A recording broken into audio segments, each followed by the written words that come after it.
Alright, welcome back. In this video, we're going to go over the collecting duct, ANP, ADH, and aldosterone. So 3 hormones we're going to go over, as well as the collecting duct. Now, with the collecting duct, many of the questions you'll ever get on the physiology exam are basically on the hormones that act onto the collecting duct, and not really the collecting duct itself. The reason is because the collecting duct is actually very similar to the DCT. It basically does the same exact thing. Now, when talking about the collecting duct, for a normal physiology class, like in university, the only thing you really need to know is it's involved in water and salt balance. In reality, in medical school, it's involved in other stuff, okay, like acid, base, chloride, potassium, all this other stuff, okay? But for a physiology class in university, really all you have to worry about is its water and salt balance. So what's happening? Okay, so the collecting duct is all about concentration manipulation. This is the last step before whatever is left in the collecting duct will turn into urine. So this is it. This is the last time reabsorption will happen. This is the last time secretion will happen. This is it. So whatever does not get, whatever passes through the collecting duct will 100% be urine, and you will pee that out. It will go to the bladder and be peed out. Now, here is the overview of the collecting duct here. So we went over the DCT in the last video. Please watch that video first, because it's going to make this video so much easier, especially when you go over ADH. So now we're at the collecting duct, which is this portion right here at the end, the bottom portion, the descending part right here. And notice I really only drew sodium and water here that's entering the blood vessel. Okay? Because collecting duct has a lot to do with the reabsorption of water and sodium. Okay? And there are other stuff, like I mentioned, chloride, protons, bicarbonate, all this other stuff, all this good stuff, but we don't really need to worry about it, because if you're not in medical school. Now, like I said, collecting duct, it's all about hormones. So this is really the overview of the collecting duct, but now we're actually getting onto the hormones that act on the collecting duct, so it makes it do whatever we need to do it. First one, Antidiuretic Hormone, aka ADH, aka vasopressin, aka arginine, vasopressin, aka AVP. ADH, okay? So if you haven't watched the last video, like I just said, please watch it, because I went over in depth what ADH does. And I mentioned that ADH works on the DCT, it also works on the collecting duct, and here's how it happens. So I mentioned in the last video that when there's an osmolarity change, so our blood osmolarity changes, it's basically, there's receptors in our hypothalamus, osmoreceptors, that they basically receive it. They see that something's wrong and sends a message to make ADH, and it gets released in the posterior pituitary gland, and then it goes to the collecting duct. Another way is if there's a blood pressure change. We actually have baroreceptors on our aorta and carotid artery that will detect pressure changes, like blood pressure changes. Now, if there is a low blood pressure, this will trigger ADH release. So what happens? And this is honestly kind of cool.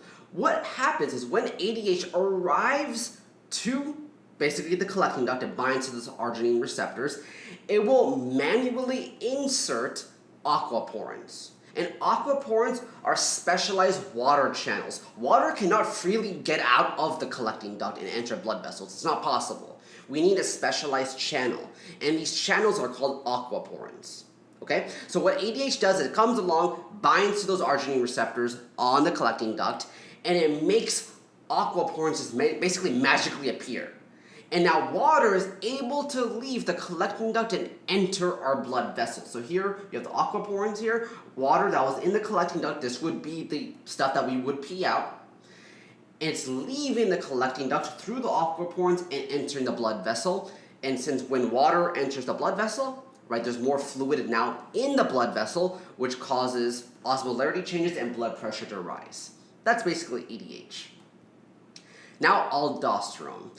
Aldosterone is involved in the renin-angiotensin-aldosterone mechanism, which I want to make in the very next video. It's my favorite mechanism to go over. It's really fun, in my opinion.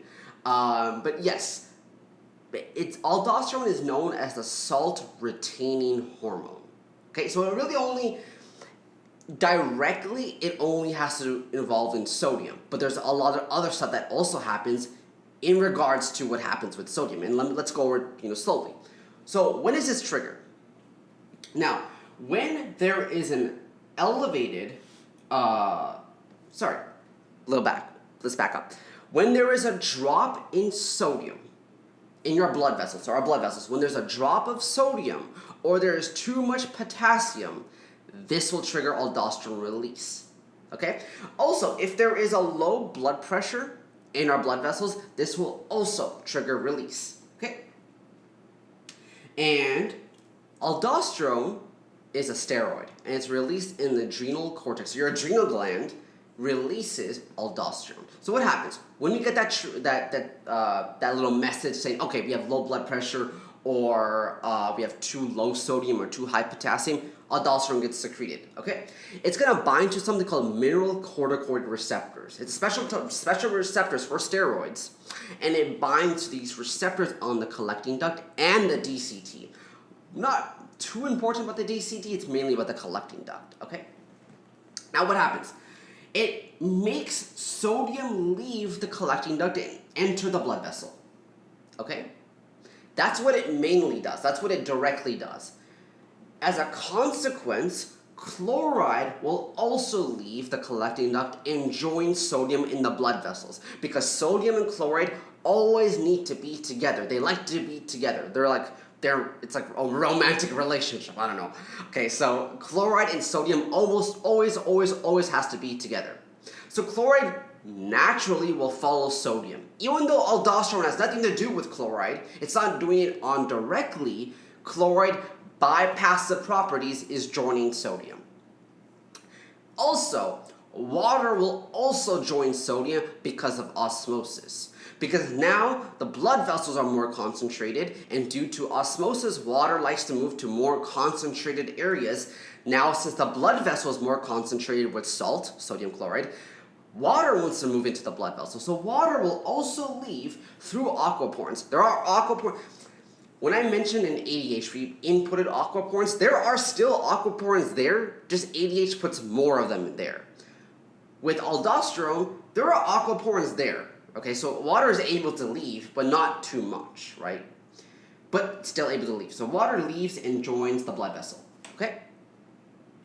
Now, also, what also happens is aldosterone also causes potassium to leave the blood vessel and enter the collecting duct at the same time, okay? This helps the sodium-potassium balance. That's basically it for aldosterone. Now, probably for my favorite one. Atrial Naturetic Peptide, or ANP for short. This one's cool. Okay, it's something we really never expect our body to do, or how it's made, or all this kind of stuff. Now, there are baroreceptors, so basically receptors that detect pressure changes in our heart. More specifically, the atria of the heart, so the left and right atria. Now, they're specialized in that they're called atrial volume receptors. So they basically detect the stretch of the atria. Now, what that really means is that if there's a high blood pressure, the atria is going to basically stretch more. And when it stretches more, when the atria, basically the muscles in your heart, stretch more, it's going to send a signal and cause ANP to be released. Now, where is ANP released? It's actually released from the heart. So from the actual heart muscle itself. It's pretty cool. The heart muscle itself is making a hormone, ANP, and it goes to the collecting duct. It's pretty cool, right? Now, as well as with those stretch receptors, if we are in hypernatremia means that we have too high sodium levels, okay, in our blood. If we have too high sodium levels, this will also trigger ANP release. Now, what's going to happen? When ANP goes over to the collecting duct, it's going to trigger the collecting duct and basically tell the collecting duct, stop reabsorbing sodium. No more sodium transfers. No more at all. So no sodium will be able to go to the blood vessels. Because imagine, if more sodium went to our blood vessels, our blood pressure would go even higher. We could have a heart attack. We're already in hypernatremia. That would be a really bad thing, especially for acid-base balance and a bunch of other stuff. And sodium-potassium pump, a bunch of stuff is going to go wrong. And if you had more sodium in our blood vessels, our heart will beat faster. And this is a really, really bad thing. So this is why ANP is super, super necessary. So Basically, sodium reabsorption is inhibited. No more sodium reabsorption, no sodium will go into our blood vessels, and we will pee it out more. So if you were to get a urine test, and ANP is secreted and you get a urine test, they will see that sodium levels are higher in your urine. This could mean that you could have high blood pressure, or your body's trying to fight off the high blood pressure. Pretty cool, right? So that is it for the collecting duct and the 3 hormones, ANP, aldosterone, and ADH. If you found this video helpful, please like and subscribe. And until next time, later.